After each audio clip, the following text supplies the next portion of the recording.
Hello again, folks. It's Barry with Barry's 8-Track and Classic Car Radio up here. And today is a kind of an unusual video.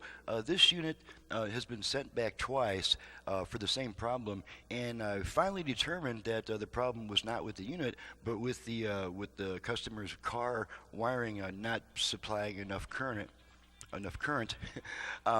And so I'm going to elaborate on that in this video.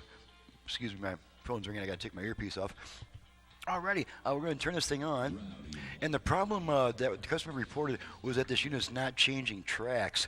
And now, to elaborate on that a little bit, these all 8-track players, or nearly all 8-track players, have not only a manual track change button, but they also have an automatic track change sensor inside the unit that your foil splice on the tape activates when it passes over it. And on this unit, generally, when something gets sent, warranty returns are so rare in my shop anyway, because I'm so obsessive about long-term reliability that when it comes back once, that's okay. Once in a great while, that can happen. But when it comes back twice for the same problem, that's when I really need to kind of dig into more possible causes. And when I got this unit out of the box, the track change was fine, just like it was the last time that it came back. But this time, the manual and automatic track change were absolutely flawless. It changed every single time. And I finally determined, well, these units, they can draw about 10 amps, up to 10 amps during the track change, because it's engaging a solenoid which pulls the head down and that. And so if the car is not supplying that amount of current, then it won't. It simply won't be enough current. And I found that out. I've got a little table in my living room. If I want to go in the living room and watch TV at night, but I still want to get some work done, I've got a little table set up in there.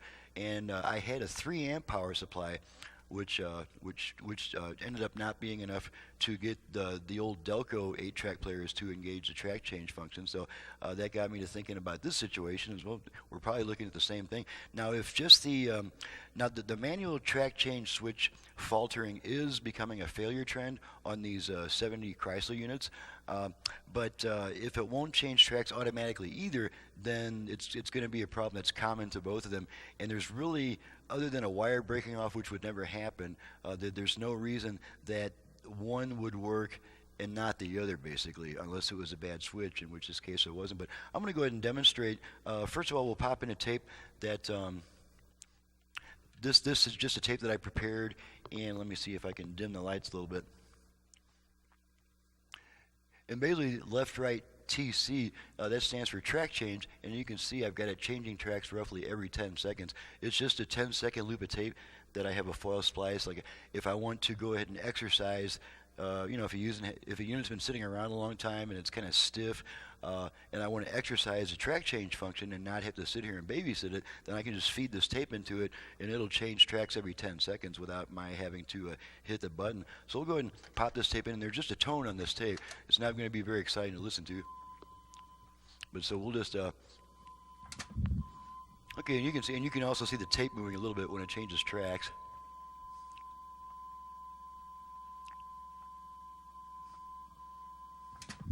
Okay, and you'll hear that little rumbling sound every time it changes tracks.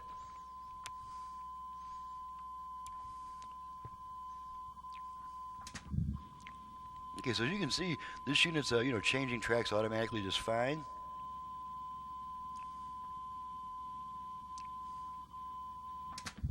Okay, and now we're going to hit the manual track change button. And for this one, it's better to use an actual music tape. That way we can tell it's changing tracks. Looks like we're between songs on this. Okay. There we are.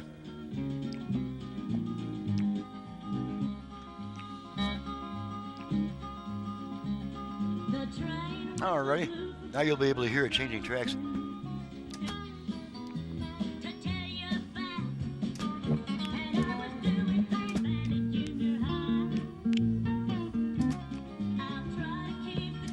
So as you can see, this unit's changing tracks just flawlessly. It hasn't missed once. Okay, now what I'm going to do is I'm going to turn my voltage down which will, I'm going to turn the voltage down to my power supply, which will limit the current to the point where it'll still play, but it won't change tracks. All right, let's see what we do now. Okay, now it's not changing tracks. And my power supply is still reading 15 volts, about 14 volts, but I'm not getting any track change. So it won't change tracks manually or automatic. So now we'll kick the power supply back up. And as you can see, the unit's still playing fine. It's playing, but it won't switch tracks. But we turn our voltage back up a little bit. And now we're switching tracks.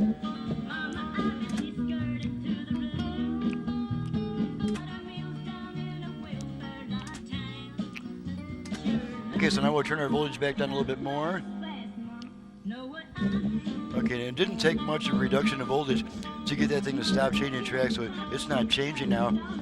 So we'll kick our voltage back up a little bit, and now we're switching tracks again. So that was the only purpose of this particular video. This is actually a DVD that I'm going to give to the customer so he can see for himself that the unit changes tracks fine, but that when I reduce the power supply voltage a little bit, it'll still play fine but not switch tracks. As I mentioned before, this thing can draw up to 10 amps, and I'm reading my amperage on an analog meter, so it's not really a rapid responding type meter. If it says that it's pulling 8 amps, it's probably closer to 10 or maybe even 12 amps. So that was the only purpose of this tape, was to kind of show the customer that his machine is changing tracks properly. So he's going to check into his car wiring and probably put it on a different circuit. And I'm ready to move on to the next job. I'm Barry with Barry's 8-Track and Classic Car Radio Repair. Needless to say, if you have an 8-track player either for home or for car use in need of service, I'm your guy. My number is 928-533-9666. And I had also done a conversion on this unit, modern internal conversion to get more output power. And so I also convert classic car AM radios to add FM. I can add Bluetooth, USB reader, aux input, and maybe a couple other cool things. So my website is in the description below. Thank you very much for watching and listening, and we'll see you next time.